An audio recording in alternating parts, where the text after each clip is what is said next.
Hello class, today we are going to be talking about metals and nonmetals. This is a part of our Basics of Chemistry series. In this video we are going to be talking about the physical and chemical properties of metals and nonmetals, and we are going to be discussing about their reactions with oxygen.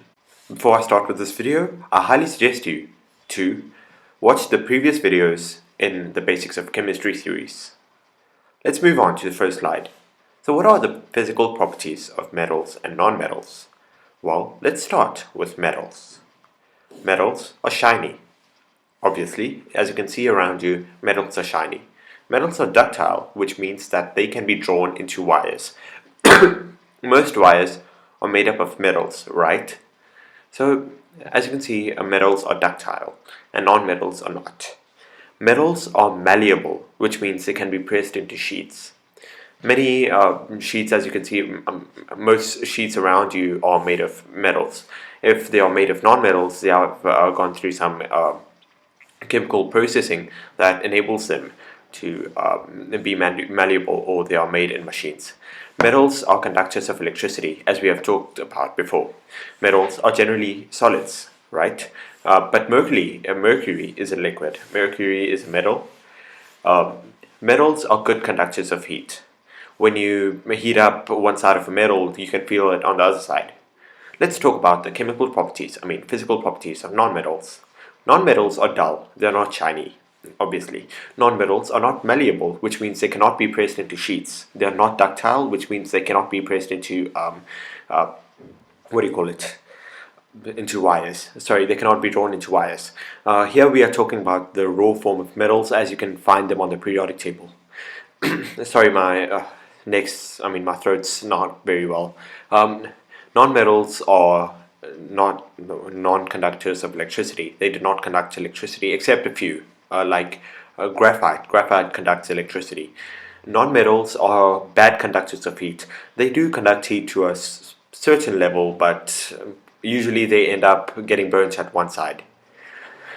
Most nonmetals are gases, not metals. Most nonmetals are gases, but there are exceptions, like carbon in its purest form is a solid. Let's talk about the chemical properties. Metals are generally positively charged in compounds. Metals lose electrons to form ionic bonds. In order for you to understand charges and ionic bonds, I highly suggest you to watch the previous video, which is about chemical reactions and chemical compounds. Now we should move on to the chemical properties of nonmetals. So nonmetals are generally negatively charged in compounds. Note that I'm saying generally, because two or three of them can be positively charged. Nonmetals gain electrons to form ionic bonds. They work generally opposite to metals do. They gain electrons and metals lose electrons. Let's move on to metals and nonmetals reaction with oxygen. So how does sodium react with oxygen? Well, sodium and oxygen react to form sodium oxide. I'll talk about the nomenclature later in another video, but for now just learn this thing. And don't worry about the numbers before the compounds, okay? Because I haven't talked about balancing yet, and this is a part of balancing. Magnesium reacts with oxygen to form magnesium oxide. Similarly, zinc reacts with oxygen to form zinc oxide.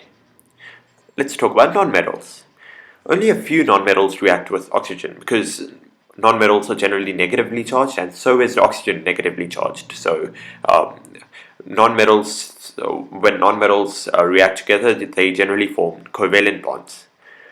Sulfur and oxygen react to form sulfur dioxide because there are two oxygen atoms there.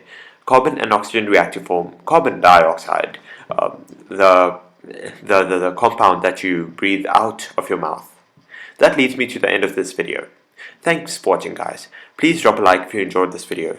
Please subscribe to my channel because I want to show you more content. Please share this video with your friends and family, and thank you.